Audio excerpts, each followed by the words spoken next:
नमस्कार, सुमन्स किचनमध्ये आपलं स्वागत आहे।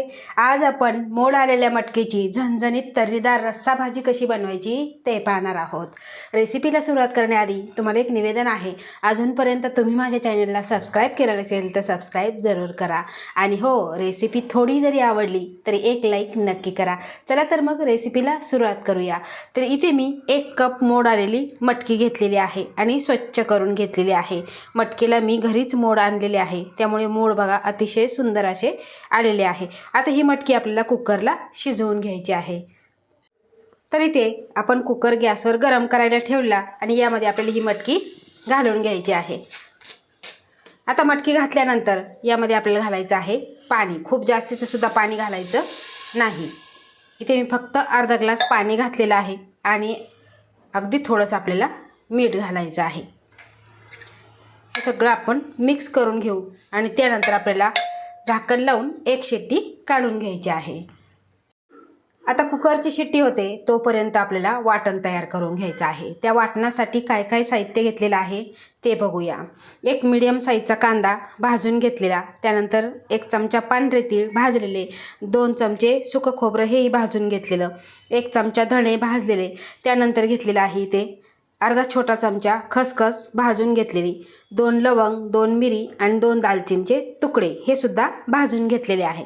त्यानंतर 6 ते 7 लसूण पाकळ्या आणि थोडंसं आलं हे सुद्धा भाजून घेतलेलं आहे।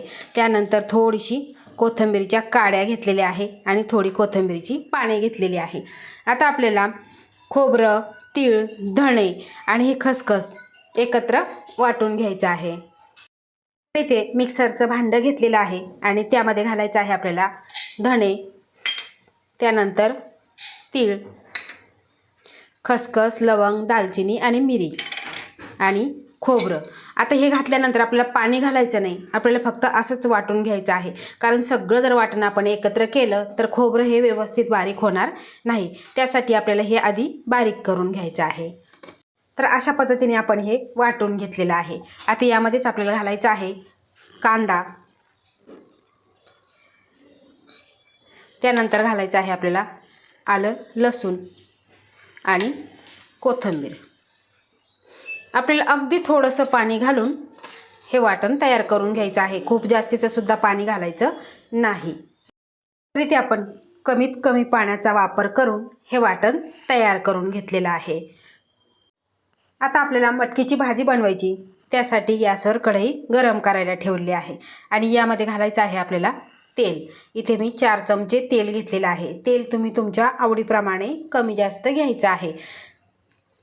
आता तेल गरम झालं की लगेचच यामध्ये घालायचं आहे आपल्याला अर्धा चमचा जिरं आणि अर्धा चमचा मोहरी।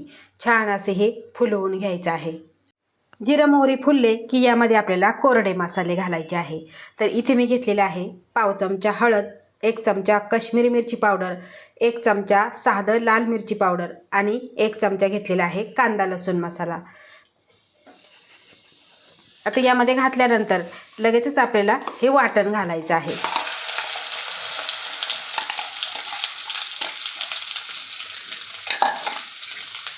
वाटण घातलं की आपल्याला 2 ते 3 मिनिटे परतून घ्यायचं आहे, बघा या पद्धतीने। आता यामध्ये मी खसखस घातलेली आहे। तुम्ही कधी खसखस घालून भाजी केली नसेल तर या पद्धतीने जरूर करून बघा, चवीला अप्रतिम लागते। भाताबरोबर, भाजीबरोबर, भाकरीबरोबर, चपातीबरोबर खायला अतिशय सुंदर लागते। आता तेल सुटेपर्यंत आपण हे वाटण परतून घेऊ। तर वाटणाला तेल सुटलेलं आहे आणि खमंग असा वास दरवळतोय। आता यामध्ये घालायचं आहे मिक्सरच्या भांड्यामध्ये अगदी थोडंसं पाणी घालून घेतलेलं, म्हणजे जे वाटण आहे ते सगळं निघून येईल। आता हे मिक्स केल्यानंतर यामध्येच घालायचं आहे आपण शिजवलेली मटकी। आता हे मिक्स करून घेऊ, बघा या पद्धतीने अशी मिक्स केली की यामध्ये आपल्याला गरम पाणी घालायचं आहे। गरम पाणी घातल्यामुळे काय होतं, शिजण्याची प्रोसेस चालू असते आणि तरीसुद्धा छान येते। आता तुम्हाला किती घट्ट पातळ त्यानुसार पाणी घालायचं आहे। तर इथे मी 1 ते 1.5 ग्लास पाणी घालणार आहे। बघा या पद्धतीने पाणी घातलेलं आहे आणि यामध्येच घालायचं आहे आपल्याला चवीपुरतं मीठ. पुन्हा एकदा मिसळून घेऊ आणि त्यानंतर यावरती आपल्याला झाकण ठेवायचं आहे. गॅसची फ्लेम मंद ठेवायची आणि थोडीशी फट राहील अशा पद्धतीचं झाकण ठेवायचं आहे.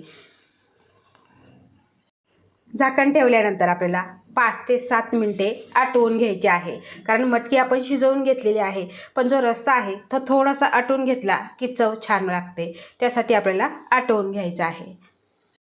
ते 5 ते 7 मिनिटे झालेली आहे आणि मटकीची भाजी तुम्ही बघू शकता छान अशी आटलेली आहे.